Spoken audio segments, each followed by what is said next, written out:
नमस्कार दोस्तों, कैसे हैं आप लोग। हमारे YouTube चैनल श्री जीवन मंथन में आपका हार्दिक स्वागत है। अगर भक्त का प्रेम सच्चा हो तो भगवान उसके लिए नंगे पांव दौड़े आते हैं। वहीं बात जब कन्हैया की हो तो कहने ही क्या।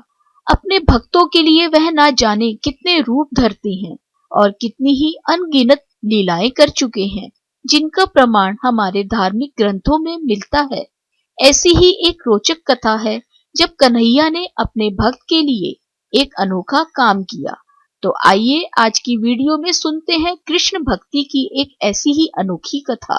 लेकिन दोस्तों, वीडियो शुरू करने से पहले मेरा आपसे अनुरोध है कि हमारे चैनल को सब्सक्राइब करना ना भूलें और बेल आइकन के बटन को दबाइए ताकि हमारे चैनल से संबंधित ताजा अपडेट्स आपको मिलती रहें। और अगर हमारा वीडियो आपको पसंद आता है तो लाइक शेयर करना भी ना भूलें।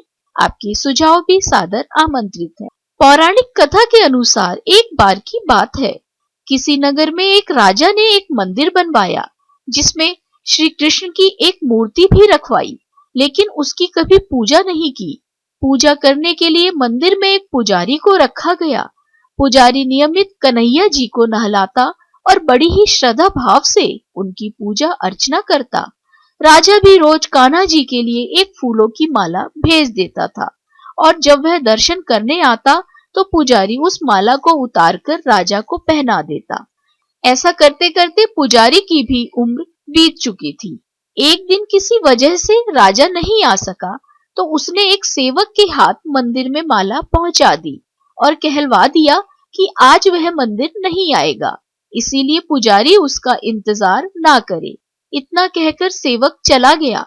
पुजारी ने हमेशा की तरह कान्हा जी को माला पहना दी, लेकिन जब शाम हुई तो पुजारी यह सोचने लगा माला उतारकर किसे पहनाई जाए। उसने सोचा क्यों ना ये माला आज मैं ही पहन लूं। वैसे भी मेरी उम्र हो चली है, जीवन का क्या पता कब खत्म हो जाए।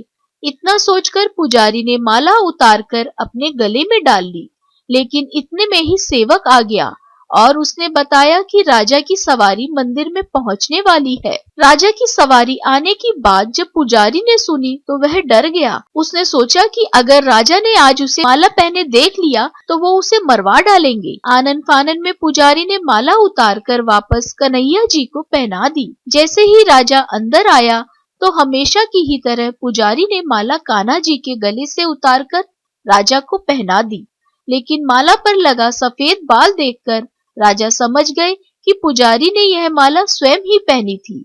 बस फिर क्या था, राजा क्रोधित हो उठे और उन्होंने गुस्से में पुजारी जी से पूछा कि माला पर सफेद बाल कहां से आया। तब राजा की बात सुनकर पुजारी डर गया और बोल पड़ा, ये तो कन्हैया जी का है। अब तो राजा और भी क्रोधित हो गए, क्योंकि कान्हा तो भगवान है और उनके सफेद बाल कैसे हो सकते हैं।